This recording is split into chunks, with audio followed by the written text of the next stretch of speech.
This is a question which I especially want to ask you now that you have arrived at what poets call the threshold of old age. Is life more difficult toward the end? What do you have to report? Socrates, I will tell you how I feel about it. Men of my age flock together. We are birds of a feather, as the old proverb says. At our meetings, most of my friends are full of complaints. I cannot eat. I cannot drink. I cannot... Well, the pleasures of youth and love are fled away. Once we had good times, but now all that is gone, and life is no longer life. Some complain that their relatives have neglected them. This gets them going on a litany of evils, of which old age is the cause.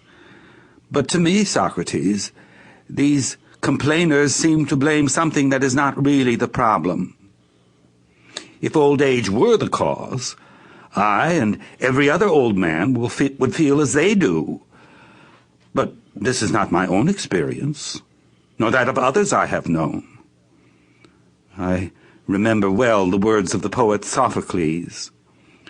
When he was an old man, someone asked, "How does love fit with age, Sophocles? Are you still the man you were?" He replied, "Be quiet. I am happy to be free of all that. I feel as if I had escaped from a deranged and raging master." His answer sounds even better to me now than it did then. Old age brings a great sense of calm and freedom from the things he mentions. When the passions diminish and relax their hold, then, as Sophocles said, we are freed not from one mad master, but from many. The truth is, Socrates, that such regrets and complaints about relatives should all be attributed to the same cause, not to old age, but to character and temperament. A person who has a calm and happy nature will hardly feel the problems of aging, but to one with the opposite disposition, both youth and age are hard to bear. I admire your words, Cephalus, but I suspect that most people are not convinced.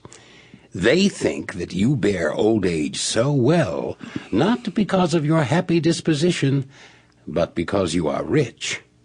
Wealth, they say, brings many consolations. You are right. They are not convinced. And there is something in what they say, but not as much as they imagine. I might answer them as Themistocles answered the man from Seriphus, who was abusing him, and saying that he was famous, not because of his own merits, but because he was an Athenian. If you had been a native of my country, or I of yours, neither of us would have been famous. To those who are not rich and are troubled by old age, I would make the same reply. To good people living in poverty, old age will be a burden, but evil rich people will never be at peace with themselves. May I ask, Cephalus, whether you inherited your fortune or earned it? Well, Socrates, that's hard to say, because both are true. Well, let me put it this way. In the art of making money, I am midway between my grandfather and father. My grandfather, whose name I bear, doubled or tripled what he inherited, which is pretty much what I have now.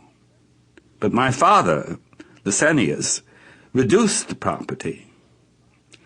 I will be satisfied if I leave to my sons a little more than I received.